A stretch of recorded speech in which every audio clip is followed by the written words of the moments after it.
Hello అందరికీ welcome back to Anu KR blogs. నేను మీ అనురాధ. ఈరోజటి రెసిపీ వచ్చేసి క్యాలీఫ్లవర్ కర్రీ. చాలా ఈజీగా సింపుల్గా థిక్ గ్రేవీతో రోటీ, రైస్, చపాతీలోకి కూడా చాలా బాగా సెట్ అయిపోయే విధంగా మంచి గ్రేవీతో మీతో షేర్ చేసుకోబోతున్నాను ఈరోజు క్యాలీఫ్లవర్ కర్రీ. కాబట్టి మిస్ చేయకుండా ఈ కర్రీని ట్రై చేయండి.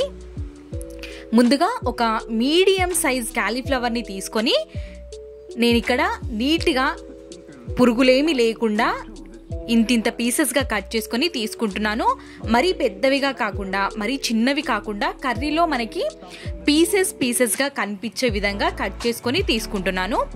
ఇప్పుడు స్టవ్ ఆన్ చేసుకొని దానిపైకి ఒక కడాయి లాంటిది ఏదైనా పెట్టుకొని అందులోకి 2 గ్లాసెస్ వరకు వాటర్ని యాడ్ చేసుకొని కొంచెం పసుపు, కొంచెం ఉప్పుని యాడ్ చేసేసుకొని వాటర్ని మరగనివ్వాలి. మరుగుతున్న వాటర్లోకి మనం ముందుగా కట్ చేసి పెట్టుకున్న క్యాలీఫ్లవర్స్ని యాడ్ చేసుకోవాలి. ఇవి 2 మినిట్స్ వరకు మనం బాయిల్ చేసుకోవాలి. మరి ఎక్కువసేపు బాయిల్ చేసుకున్నా మనకి క్యాలీఫ్లవర్ అనేది మొత్తం మెత్తగా అయిపోయి కర్రీలో కనిపించకుండా అయిపోతుంది. కాబట్టి ఒక 2 మినిట్స్ బాయిల్ చేసుకొని ఒక ప్లేట్లోకి తీసేసుకోవాలి. కర్రీలోకి ఇప్పుడు ఒక మిక్సీ జార్ని తీసుకొని అందులోకి కొంచెం వెండు కొబ్బరి, 4 క్యాష్నట్స్, అదేవిధంగా కొంచెం శనగపప్పుని యాడ్ చేసేసుకొని మిక్సీ పట్టేసుకోవాలి. వీటన్నిటిని మెత్తగా కొంచెం వాటర్ని వేసి మొత్తం పేస్ట్ లాగా చేసేసుకొని పక్కకి పెట్టుకోవాలి. ఇప్పుడు మనం స్టవ్ పైకి ఒక కడాయి లాంటిది లేదంటే గిన్నె లాంటిది పెట్టేసుకొని ఇక్కడ 3 to 4 టేబుల్ స్పూన్స్ ఆఫ్ ఆయిల్ని యాడ్ చేసుకొని ఇప్పుడు ఒక 1/2 టేబుల్ స్పూన్ జీలకర్ర, అదేవిధంగా ఒక పచ్చిమిర్చి, ఒక చిన్న సైజ్ ఆనియన్ తరుగుని యాడ్ చేసేసుకొని ఆనియన్ తరుగుని మంచిగా ఫ్రై చేసుకోవాలి. లైట్ గోల్డెన్ బ్రౌన్ కలర్ వచ్చేంత వరకు ఫ్రై చేసుకొని ఇప్పుడు ఇందులోకి 1 స్పూన్ వరకు ఫ్రెష్గా పట్టి పెట్టుకున్న అల్లం వెల్లుల్లి పేస్ట్ని యాడ్ చేసుకొని పచ్చి వాసన పోయేంత వరకు వేయించుకోవాలి. ఇక్కడ అల్లం వెల్లుల్లి పేస్ట్ అనేది పచ్చి వాసన పోయిన తర్వాత ఒక చిటికెడు మాత్రమే పసుపుని యాడ్ చేసేసుకొని మొత్తం మిక్స్ అయ్యే వరకు ఒక్కసారి కలిపేసుకోవాలి.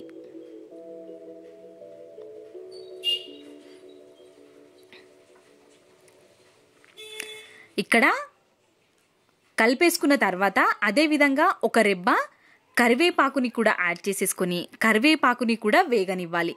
కరివేపాకు కూడా వేగిన తర్వాత ఇందులోకి ఒక 2 పెద్ద సైజ్ రెడ్ టమాటోస్ని తీసుకొని చిన్న చిన్న ముక్కలుగా కట్ చేసుకొని తీసుకోవాలి. రెడ్ టమాటో తీసుకోవడం వల్ల మంచి కలర్ అనేది వస్తుంది మనకి. ఇది మనం చిన్న చిన్న పీసెస్గా కట్ చేసుకుని అయినా తీసుకోవచ్చు, లేదంటే ప్యూరీ లాగా చేసుకొని కూడా యాడ్ చేసుకోవచ్చు. టమాటా మొత్తం సాఫ్ట్ అయిపోయిన తర్వాత 1/2 table spoon garam masala, 1 table spoon ధనియాల పొడి, రుచికి సరిపడా కారం యాడ్ చేసేసుకొని మొత్తం అంతటిని ఒక్కసారి మిక్స్ చేసుకోవాలి. వీటన్నిటిని కొద్దిసేపు వేగనిచ్చి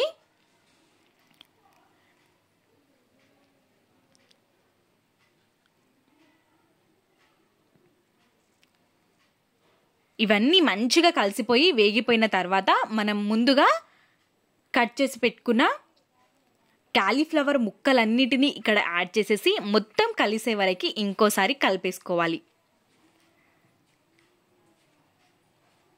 మనం చేసుకునే ఈ క్యాలీఫ్లవర్ కర్రీ చూస్తుంటే సింపుల్గా అనిపించినా చాలా టేస్టీగా రోటీ, రైస్, చపాతీలోకి చాలా బాగా సెట్ అయిపోతుంది.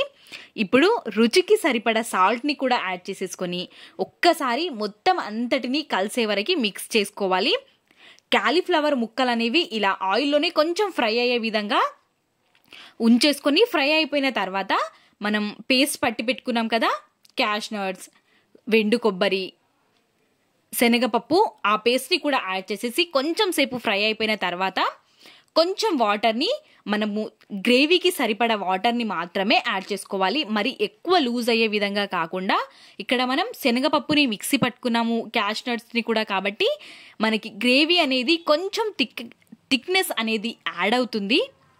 మూతని కవర్ చేసుకొని మంచిగా కుక్ అవ్వనివ్వాలి. మనం కొంచెమే ఉడికింది అక్కడ క్యాలీఫ్లవర్ కాబట్టి ఇక్కడ మరికొంచెం ఉడకనిచ్చి మీది నుండి కొత్తిమీరని, అదేవిధంగా 2 టేబుల్ స్పూన్స్ వరకు వెజ్ కర్రీ మసాలాని ఏదైనా తీసుకొని 2 స్పూన్స్ యాడ్ చేసుకొని ఇంకొక 2 మినిట్స్ లో ఫ్లేమ్ పైన మాత్రమే కుక్ చేసుకోవాలి.